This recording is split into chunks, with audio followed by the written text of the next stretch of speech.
काशी में पीडीएम की पहली जनसभा, मोदी व अखिलेश पर निशाना। ओवैसी बोले काशी बिस्मिल्लाह खां, तुलसीदास सूरदास की नगरी। अपने शहर से लेकर देश दुनिया, खेल, धर्म, आध्यात्म, राशिफल, पंचांग तथा फिल्म और व्यापार जगत की ताजा तरीन खबरों को देखने के लिए अभी सैटरडे न्यूज चैनल पेशाब कर दी जाती है। क्या आप इस बात की जिम्मेदारी से भाग सकते हैं कि आपके शासन में जहां जहां भी आपका प्रदेश हो, सबसे ज्यादा सरकारी सिक्योरिटी में अगर किसी को टॉर्चर किया गया है सरकारी महकमे के द्वारा, तो वो पिछड़ा दलित मुसलमान है। और अर्ज करने आई हूँ कि पूरी ताकत से पीडीएम में लग जाइएगा और हम लोग आप लोगों को उस ताकत तक ले जाने का काम करेंगे जो आपकी हिस्सेदारी का नारा है, जो पूरी शुद्धता है। और जितनी होगी आपकी हिस्सेदारी, इस देश को आगे बढ़ाने में होगी आपकी जिम्मेदारी। आप सब लोगों ने बहुत हौसला अफजाई की है, बहुत ध्यान से सुना है। बस अंत में अपनी दो बातें कहते हुए आप सभी लोगों से रजा लूंगी। हम पीडीएम मिल करके मोदी जी को रफा दफा कर देंगे। इस वादे के साथ जाते हैं, बिखर जाते हैं जर्रा जर्रा, लेकिन आईना फिर भी बनाते हैं। आईना बनाने वाले आईना बनाने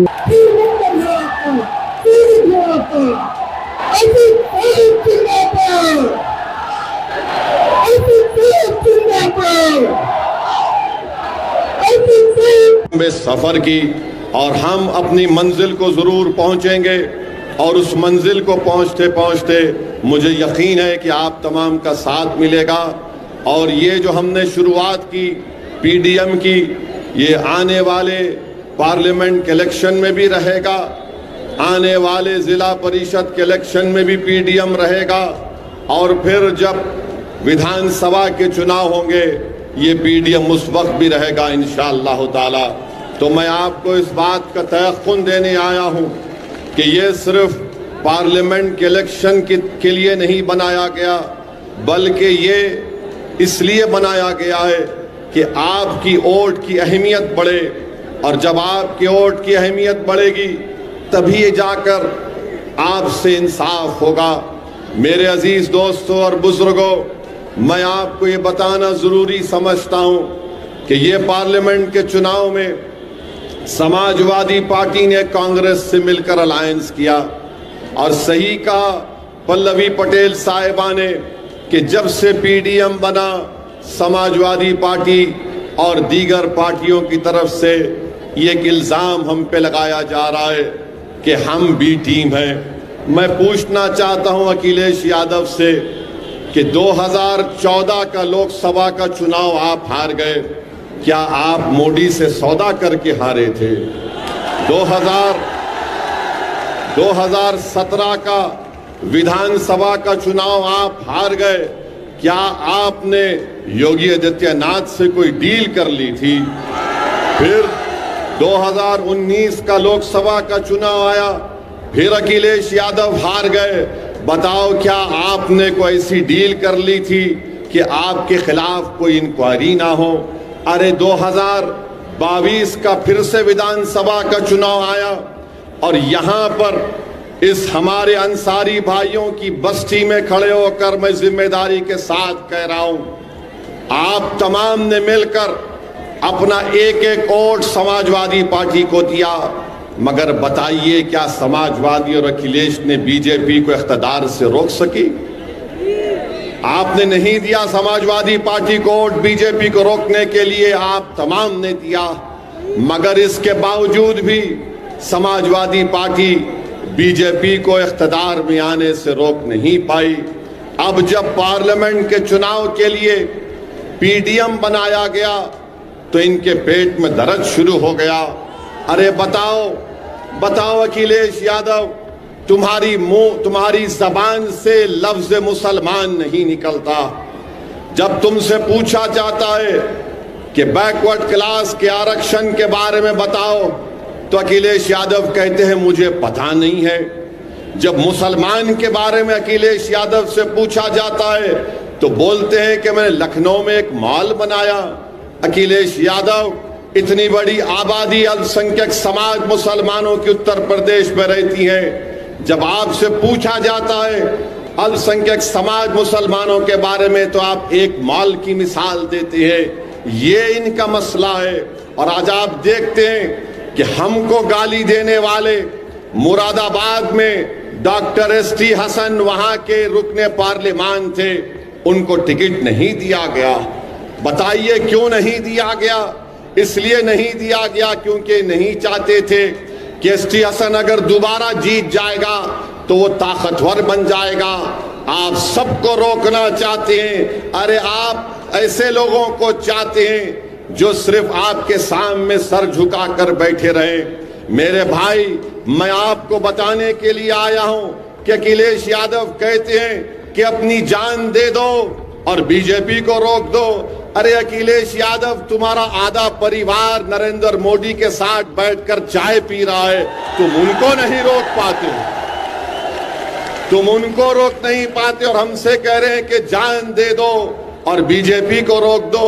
अखिलेश यादव, जान तो हम ही दे रहे हैं ना।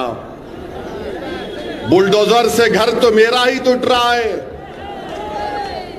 मेरे ही पैर पर गोलियां मारी जा रही हैं, मुझे ही तो जेल में जहर दे दिया गया, मेरे हाथ में हथकड़ियां हैं, मेरे हाथ अभी सुन तो लीजिए, मेरे हाथ में हथकड़ियां हैं, मेरे हाथ में हथकड़ियां हैं। मैं एक पूर्व सांसद हूं, कोर्ट ने मुझे सजा दी, मैं 10 पुलिस वालों के साथ चल रहा हूं अखिलेश, और कोई करीब से आकर मुझे गोली मार देता है। तुम्हारी जबान से उसका नाम नहीं निकला जिसका नाम अतीक था। मेरे अजीज दोस्तों और बुजुर्गों, कोर्ट का ऑर्डर आया मदरसों को खत्म करने के लिए।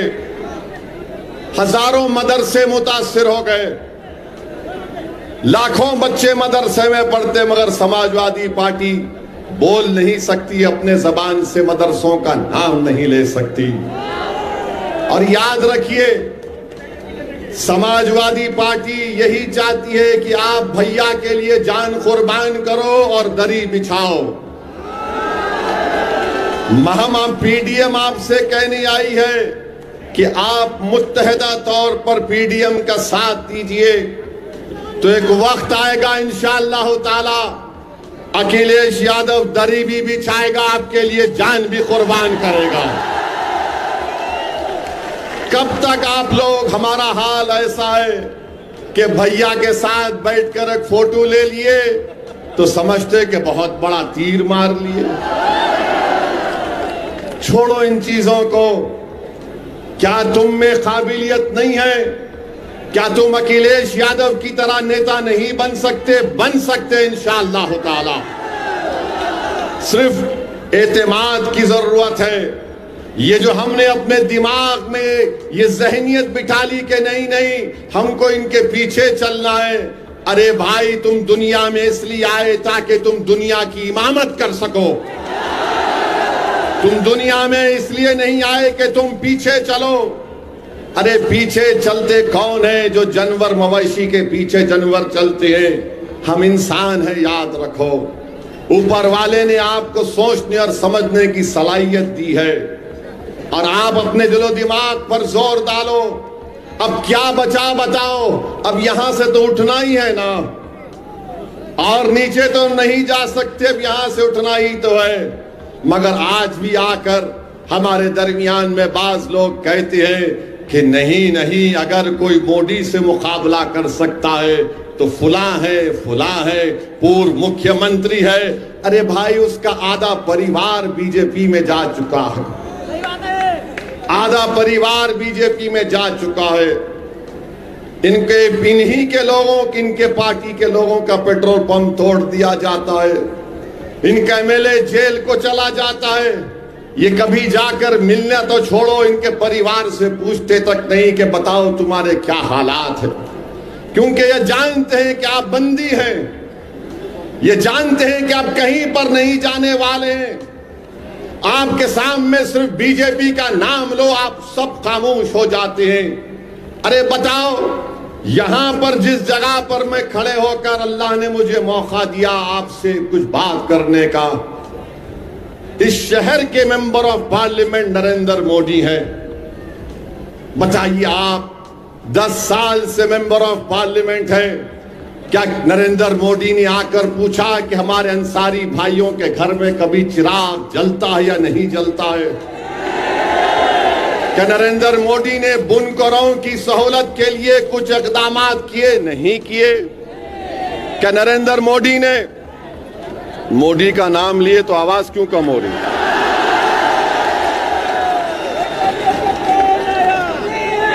मेरे अजीज दोस्तों और बुजुर्गों, प्रधानमंत्री हैं, बुनकरों का बिजली की कीमत कम नहीं होती। अगर किसी बुजुर्ग का इंतकाल हो जाता है तो मीटर ट्रांसफर नहीं होता। बताओ कौन सी जिंदगी में हमारे जिंदगी के कौन से शोबे में, समाजवादी पार्टी हो या कांग्रेस हो या बीजेपी हो, हमसे इंसाफ क्या? मुझे बताओ। मेरी इस बात का सोचो, मेरी इस बात को अभी जवाब मत दो। तुम जब अपने घर को जाओगे, अपने बुजुर्गों के सामने बैठकर पूछो कि एक दीवाना शेरवानी पहनकर आया था, जिसके सर पर टोपी थी, वो ये सवाल हमसे करके चला गया कि हमारी जिंदगी के कौन से शोबे में हमको इज्जत मिली, हमसे इंसाफ मिला, हमारे बच्चों को स्कूल की तालीम मिली। अरे बताओ हमारे अंसारी भाइयों, आपकी कौन सी औलाद मुल्क के बड़े बड़े तालीमी इदारों में तालीम हासिल कर रही है? मुझे बताया गया कि 50% आप लोग यहां से निकलकर हिंदुस्तान के कोने कोने में, मुंबई शहर, बड़े बड़े शहरों में जा चुके हैं। ये इसलिए हो रहा है क्योंकि आप इन लोगों को छोड़ना नहीं चाह रहे हैं, जो आपको दिखाकर, आपका वोट लेकर सत्ता में तो आ जाते हैं, मुख्यमंत्री तो बन जाते हैं, विधायक बन जाते, सांसद बन जाते, पार्षद बन जाते, मेयर बन जाते, मगर आपकी जिंदगियों में कोई तब्दीली नहीं आती। मेरे अजीज दोस्तों और बुजुर्गों, जिंदगी में तब्दीली कब आएगी? जब आप सिर्फ वोट डालने वाले नहीं, वोट लेने वाले बनेंगे। मैं पहले भी कह चुका हूं, आज भी कह रहा हूं, मैं उत्तर प्रदेश को इसलिए नहीं आ रहा हूं कि मैं अपने आप को यहां पर मजबूत कर सकूं। मैं उत्तर प्रदेश या बिहार या भारत के कोने कोने में इसलिए नहीं जाता हूं ताकि कोई मेरी मकबूलियत में इजाफा हो सके। मैं भारत के कोने कोने में इसलिए नहीं जाता हूं कि मेरी अना को तस्कीन पहुंचे। अरे मैं इसलिए जाता हूं कि अल्लाह ने मुझे एक मुकाम दिया है। मेरी जिंदगी का चिराग कब खत्म हो जाए मुझे पता नहीं है, मगर मैं अपनी खबर में जाने से पहले ये कोशिश कर रहा हूं कि तुम नेता बनो, तुम लीडर बनो, तुम कायद बनो, तुम मेंबर ऑफ पार्लियामेंट बनो, तुम ताकतवर बनो, ताकि तुम्हारे इन बच्चों का मुस्तकबिल अच्छा हो सके। मेरे भाई, मैं आपके थालियों का कभी मोहताज नहीं था। मैं आपसे नहीं कह रहा हूं कि मैं तकरीर इसलिए कर रहा हूं कि तुम्हारी थालियों को सुनकर मुझे खुशी मिलेगी। मेरे भाई, मैं ये थालियां सुन सुनकर मेरे कान पक चुके हैं। तुम्हारे जज्बाती नारे सुन सुनकर मेरे कान पक चुके हैं। मैं सिर्फ तुमसे यह बताने आया हूं कि तुम थाली मत बजाओ, तुम सिर्फ इस उंगली से वोट डालो पीडीएम को। यही हमारी ताकत का मुजाहरा होगा, यही हमारी ताकत का मुजाहरा होगा। तो मुत्तहिदा तौर पर अपने वोट का इस्तेमाल करिए। ये तमाम सियासी पार्टियां हैं, समाजवादी है, बहुत सी पार्टियां हैं, मगर आपने क्या हासिल किया बताइए। आप उत्तर प्रदेश में सबसे ज्यादा जेलों में कौन है? दलित समाज है, आदिवासी समाज है, पिछड़ा समाज है, मुसलमान है। आप बताइए अजीज दोस्तों और बुजुर्गों, मैं मुख्तार अंसारी का नाम लेकर कह रहा हूं, मैं किसी बाप से डरने वाला नहीं हूं। जमहूरियत के दायरे में रहकर कह रहा हूं कि मुख्तार अंसारी एक इंसान था। मुख्तार अंसारी एक इंसान था, जुडिशियल कस्टडी में था, जहर देकर मार दिया, वो शहीद है, वो शहीद है। और शहीदों के बारे में कहा गया कि उनको मुर्दा कभी मत कहो, वो जिंदा है, उनको ग़िज़ा मिलती है। मगर उनको बचाने की जिम्मेदारी बीजेपी की सरकार की थी, उनको बचाने की जिम्मेदारी बीजेपी की सरकार की थी और उसमें नाकाम साबित हुए। जिम्मेदारी उनकी है। याद रखो, इख्तिदार किसी के पास नहीं रहता मेरे भाई। अगर इख्तिदार किसी के पास रहता तो फिर भारत में इतने बड़े बड़े राजाओं बादशाहों के महल आज वीरान क्यों पड़े हैं? वो पूरे महल वीरान पड़े हैं, खंडर में तब्दील हो गए। कोई उनकी तरफ नजर उठाकर नहीं देखता। कुदरत ये बता रही है कि देखो, ये किसी वक्त में ये खंडर बड़ी आलीशान इमारत थी, मगर इख्तिदार किसी के पास रहने वाला नहीं है। इख्तिदार सबके पास से जाएगा और जो जुल्म करेगा कुदरत उससे बहुत जल्दी इख्तिदार छीन लेती है, उसको रुसवा करती है इंशाअल्लाह ताला। और जो मजलूमों को का साथ नहीं देता, जो लोगों की जानें लेता है, अरे एक दिन आएगा सब चले जाएंगे इस दुनिया से। मेरे अजीज दोस्तों और बुजुर्गों, दूसरी तीसरी अहम बात हम आपसे अर्ज करना चाह रहे कि पार्लियामेंट का चुनाव चल रहा, अचानक देश के प्रधानमंत्री की जबान अपनी ओरिजिनल जबान पे आ गई, ओरिजिनल जबान पर आ गए। बेवकूफ बना रहे थे सारी दुनिया को और भारत के गरीबों को, बेवकूफ बना रहे थे भारत के हमारे अक्सरियती तबके के हमारे भाइयों और बहनों को। नरेंद्र मोदी पार्लियामेंट के अंदर, पार्लियामेंट के बाहर कह रहे थे कि सबका साथ, सबका विकास, सबका विश्वास की बातें करते थे। मगर राजस्थान जब पहुंचे तो नरेंद्र मोदी की जबान से जो भाषण निकला, उसको हरगिज हरगिज गर्मी की वजह से नहीं निकला, वो उनकी सोच की वजह से निकला।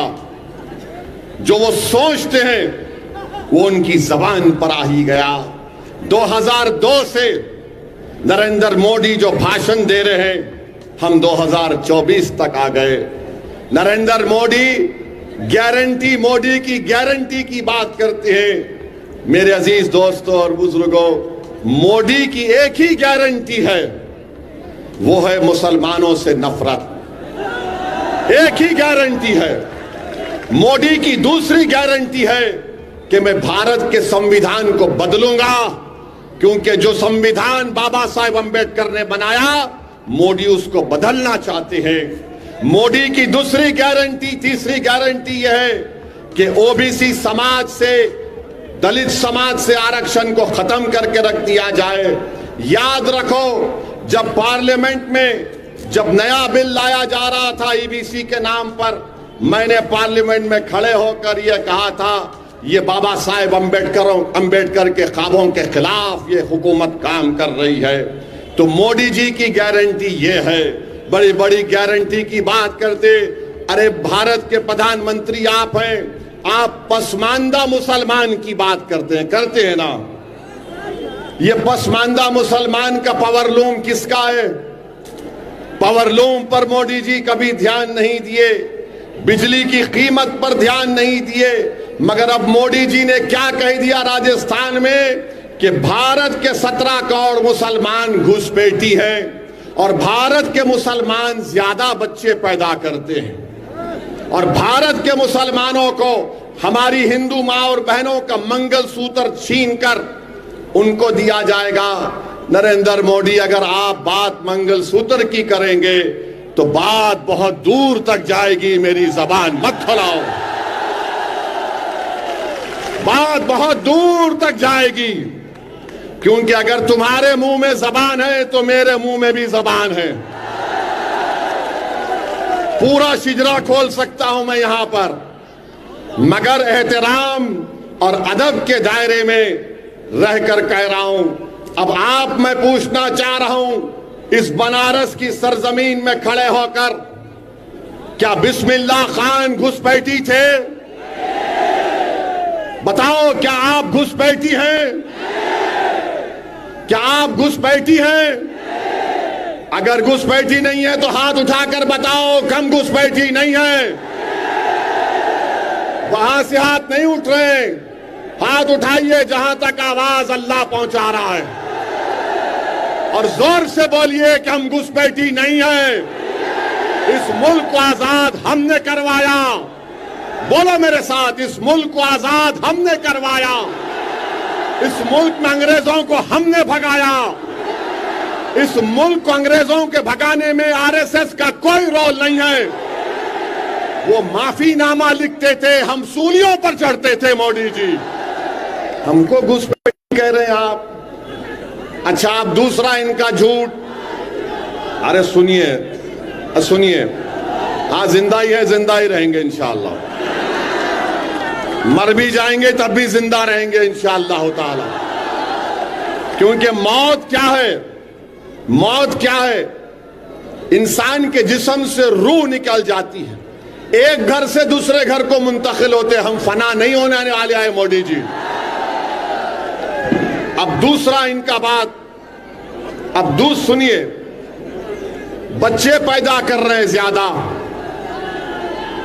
मोदी जी, आपके 6 भाई है नहीं है? बताइए हमको। अमित शाह की 6 बहनें हैं। हाँ, अच्छा, जो आरएसएस के गोलवालकर है, मैंने सुना कि उनके 9-10 भाई बहन थे। मोदी जी, कभी अपने गिरबान में झांक कर भी तो देख लो।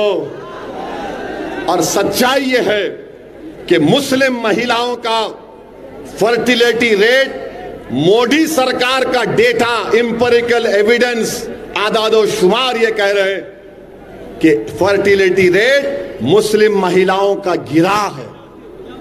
मगर नरेंद्र मोदी जी भारत के हमारे हिंदू भाई बहनों में, बैकवर्ड क्लास के भाई बहनों में, दलितों में ये बताना चाह रहे हैं ये मुसलमान बहुत बच्चे पैदा कर रहे हैं, एक दिन ये हमसे बढ़ जाएंगे आगे।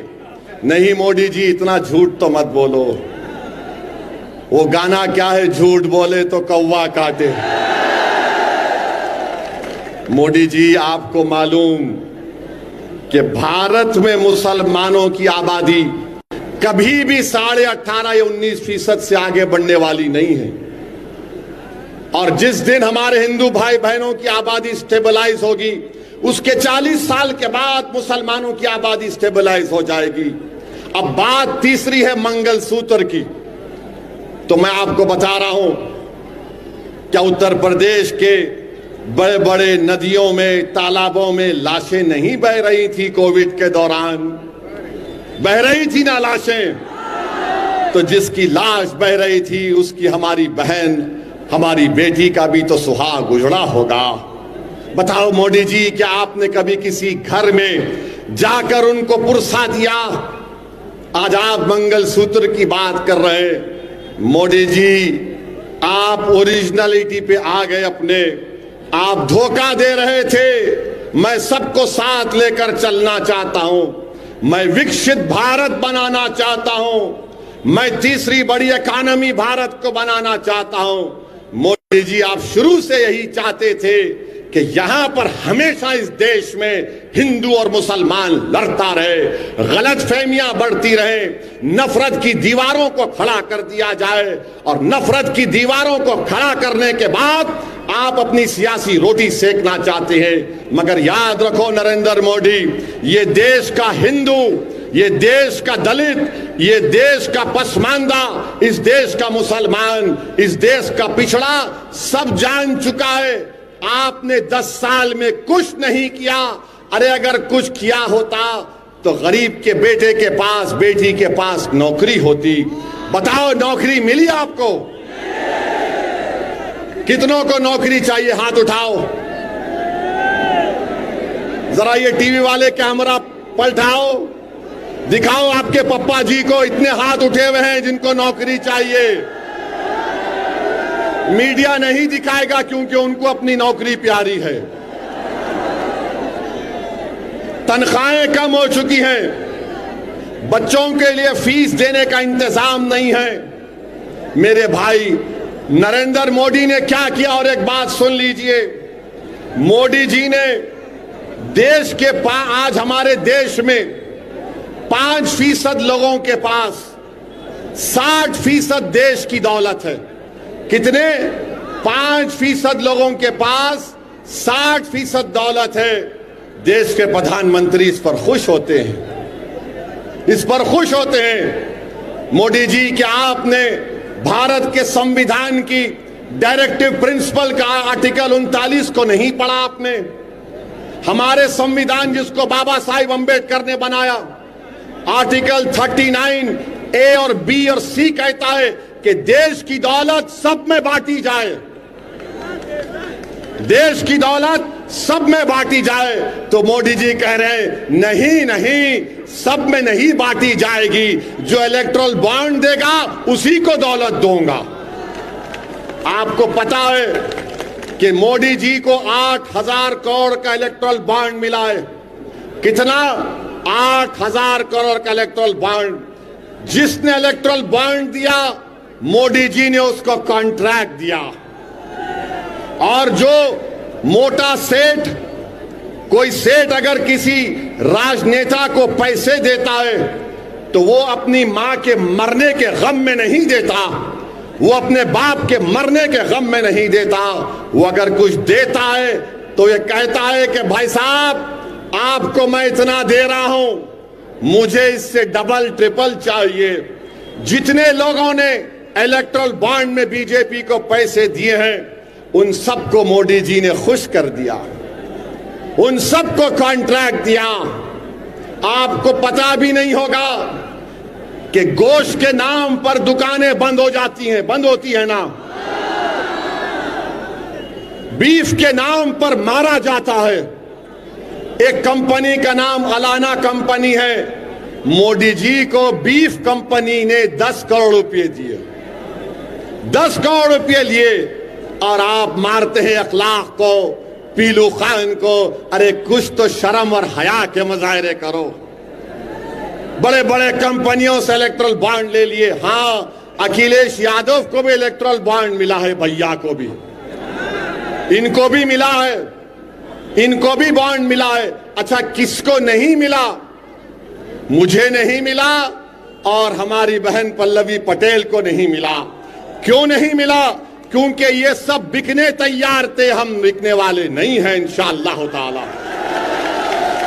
मैं भारत के गरीबों से पूछना चाह रहा हूं कि नरेंद्र मोदी को 8,000 करोड़, ममता बनर्जी को 1,300 करोड़, बीआरएस को 1,100 करोड़, कांग्रेस को शायद 1600-1700 करोड़, तो गरीब वोट दे रहा है ना, तो गरीब वोट डालने की इसकी कीमत क्या है बताओ। भारत के गरीबों, तुम इन पार्टियों को वोट तो दे रहे हो, मगर तुम्हारे वोट के नाम पर ये इतने करोड़ों रुपए हासिल कर रहे हैं और तुम्हारे नौजवान औलाद को बेरोजगार बना दे रहे हैं। तुम्हारे खानदान के लिए घर नहीं है, गरीबी तुम्हारा मुकद्दर बना के रख दिया गया। अरे तुम्हारे वोट की कीमत क्या है बताओ भारत के गरीबों। तुम गरीब ही रहोगे, तुम्हारे वोट की कीमत नहीं है, क्योंकि तुम जिसको वोट दे रहे हो वो तमाम के तमाम बिक चुके हैं, इलेक्ट्रल बॉन्ड के नाम पर बिक चुके हैं। तो इसीलिए हम आपसे अपील कर रहे हैं कि आप तमाम लोग पीडीएम का साथ दीजिए, अपनी क़यादत बनाइए, और मुसलमान, दलित, पिछड़ा जब मिलेगा, यही लोग कमजोर हैं, इन्हीं पर जुल्म किया गया, इन्हीं को दबाया गया, इन्हीं को लूटा गया, इन्हीं को मारा गया और आपस में लड़ाया गया, इन्हीं पर गोलियां चलाई गई हैं। याद रखिए, अगर हम मिलकर काम नहीं करेंगे तो नुकसान हमारा होगा और आने वाली नस्लें हमसे पूछेंगी कि बताओ अब्बा, बताओ चाचा, आपने हमारे लिए क्या किया।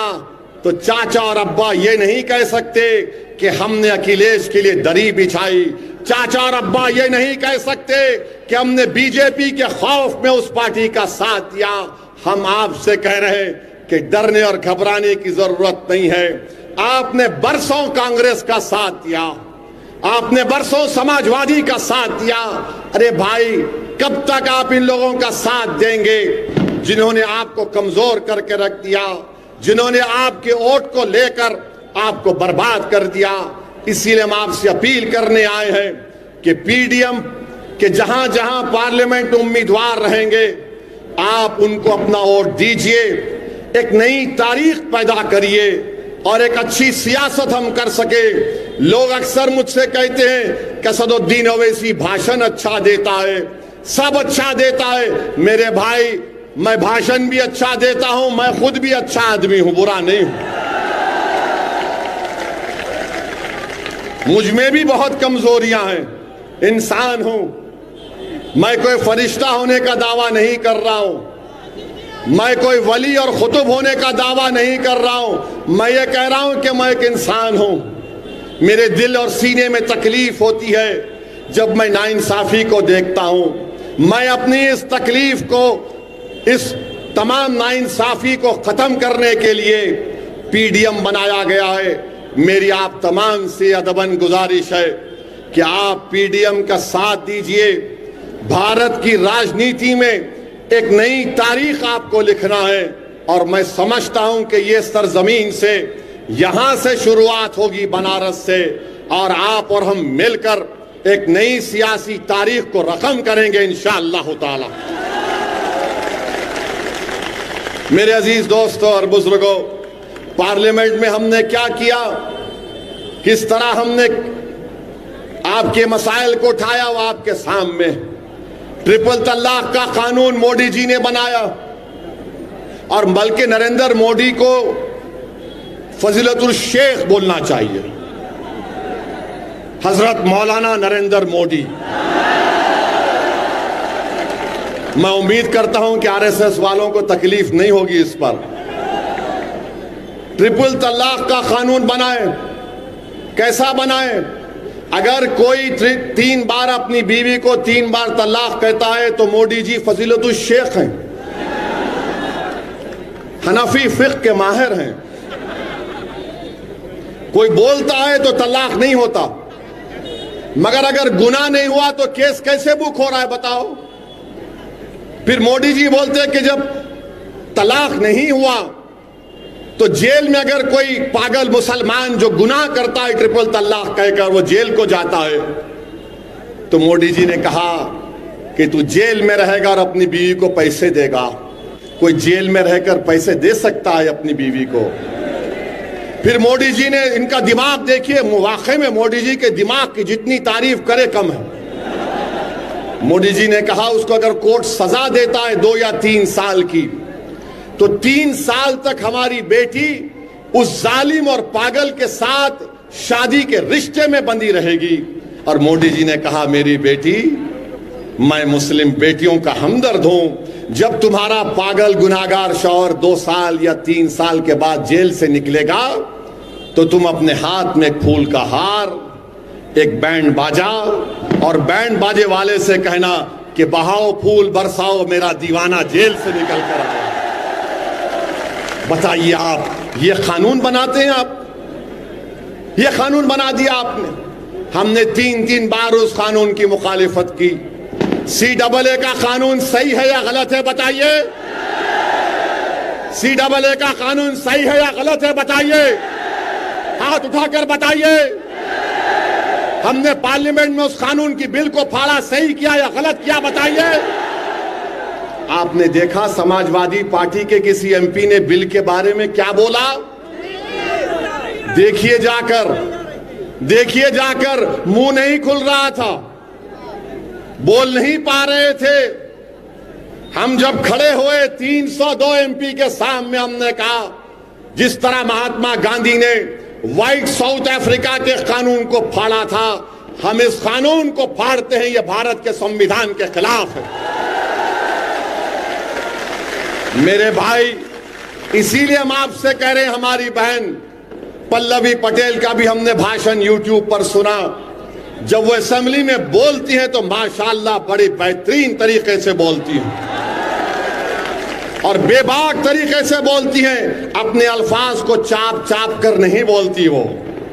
तो हम आपसे अपील कर रहे हैं कि इस पीडीएम का साथ दीजिए, इंशाअल्लाह ताला हमारा चुनाव 13 मई को है। आप दुआ फरमाइए कि अल्लाह हमको भी कामयाब कर दे, अख्तरुल ईमान को किशनगंज से कामयाब कर दे, इम्तियाज जलील को औरंगाबाद से कामयाब कर दे, और फिर पीडीएम के पूर्व उम्मीदवारों को अल्लाह आपके वोट और दुआओं से उत्तर प्रदेश में कामयाब और कामरान कर दे। तो 13 तारीख के बाद हम भी आएंगे, जहां जहां हमारे उम्मीदवार रहेंगे इंशाअल्लाह हमारी कोशिश होगी कि हम वहां पर जाकर, जो हमको बीजेपी और समाजवादी पार्टी वाले बोलते हैं कि ओवैसी भड़काऊ भाषण देता है, सही है, हम भड़काऊ भाषण ही देंगे आके इंशाअल्लाह ताला। हम भड़काते हैं देश के खिलाफ नहीं, हम नहीं भड़काते किसी समुदाय या मजहब के खिलाफ, हम भड़काते हैं उन जालिमों के खिलाफ जिन्होंने गरीबों का खून चूस कर उनकी जिंदगियों को हराम कर दिया। और आपका हक है कि आपको अपना हक मिले, आपको इंसाफ मिले। ये इंसाफ की लड़ाई के लिए हमने एक पहला कदम उठाया है। आपकी सरपरस्ती की जरूरत है, आपके साथ की जरूरत है, आपकी ताईद की जरूरत है, और ये हम उस वक्त तक नहीं कर सकते जब तक कि आपका साथ नहीं मिले। आप तमाम से फिर से अपील करता हूं कि आप पीडीएम का साथ दीजिए, और मोहतरमा कृष्णा पटेल साहिबा, हमारी पल्लवी पटेल साहिबा, हमारे प्रेमचंद बिन, बाबू रामपाल, इन सब का साथ देकर सामाजिक न्याय को अमली जामेनामा पहनाने का काम हमको और आपको मिलकर करना है। आप यहां पर तशरीफ लाए, आपका बहुत बहुत शुक्रिया। मेरी खुशकिस्मती है कि अल्लाह ने मुझे बनारस को भिजाया, और खास तौर से आप गरीबों के दरमियान में खड़े होकर मुझे कुछ बोलने का मौका इनायत फरमाया। बहुत बहुत शुक्रिया। सलाम अलैकुम।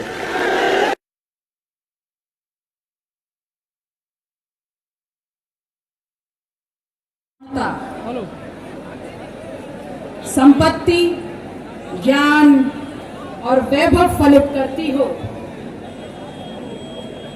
जहां तथागत गौतम बुद्ध की वाणी, जहां कबीर की वाणी, जहां रहीम की वाणी सुनाई देती हो, ऐसी सरजमीन शहर बनारस को सबसे पहले नमो बुद्धाय, अस्सलाम वालेकुम, सलाम बनारस। आज ये पीडीएम की पहली सभा है। ये पीडीएम क्या है, क्यों बनाया इसको, और कौन सी ऐसी परिस्थितियां थी कि हमको ये निर्णय लेना पड़े। आज इन तमाम बिंदुओं पे आपके बीच में बात करने आई हूं, लेकिन मैं उससे पहले उनका नाम जरूर लूंगी। दी हुई पहचान से मैं आज आपके बीच में हूं। अपना दल के संस्थापक यशगाई बोधिसत्व डॉक्टर सोनेलाल पटेल जी, मैं उनके चरणों में शत शत नमन करती हूं, और इस मंच पर मुख्य अतिथि के रूप में उपस्थित AIMIM के राष्ट्रीय सदर बैरिस्टर असदुद्दीन ओवैसी साहब का स्वागत करती हूं। इस मंच पर अपना दल की राष्ट्रीय अध्यक्ष पटेल राजमाता कृष्णा पटेल जी का स्वागत करती हूँ। माल की तहरीक हमने चलाई थी, लेकिन आज इस देश में दलित से बदतर जिंदगी हम गुजार रहे हैं। क्यों? आज लोग कहते हैं कि MIM पार्टी के कायद बैरिस्टर असदुद्दीन ओवैसी साहब पर इल्जाम लगाया जाता है कि ये बीजेपी की बी टीम है। आप मुझे बताइए कि इस देश में सबसे ज्यादा हुकूमत किसने किया? हमने कांग्रेस को अपनी पार्टी माना, उसके डंडे झंडे को अपने कंधों पर रखे। नफरत की दीवारों को खड़ा कर दिया जाए, और नफरत की दीवारों को खड़ा करने के बाद आप अपनी सियासी रोटी सेकना चाहते हैं। मगर याद रखो नरेंद्र मोदी, ये देश का हिंद महेंद्र प्रताप मौर्य जी है, उनको आवाज देने के पहले मैं आदर के साथ आमंत्रित करना चाहता हूं अपना दल व्यापार मंच के प्रदेश अध्यक्ष जो आजाद साहब और डॉक्टर पन्नी पटेल को सुनना है, इसलिए बहुत ही संक्षेप में आप अपनी बात को रखें। आदर के साथ अदब के साथ आमंत्रित करना चाहते हैं मोहम्मद समीम भाई, आप प्रदेश सचिव हैं, बलिया से चल सलाम करना, आप भी हमारा सलाम कबूल करें। अस्सलाम वालेकुम रहमतुल्लाह व बरकातुहू। वालेकुम अस्सलाम वरहमतुल्लाहि वबरकातुहू। आज हिंदुस्तान की सियासत में इस तरह का नाम लेने और बताने में हम लोगों को 75 से भूल करके मुसलमान जैसे नाम को उदय रामपाल जी को, माननीय पल्लवी पटेल जी को, हिंदुस्तान की बहुत सारी सियासी पार्टी के मंचों पर आप गए होंगे,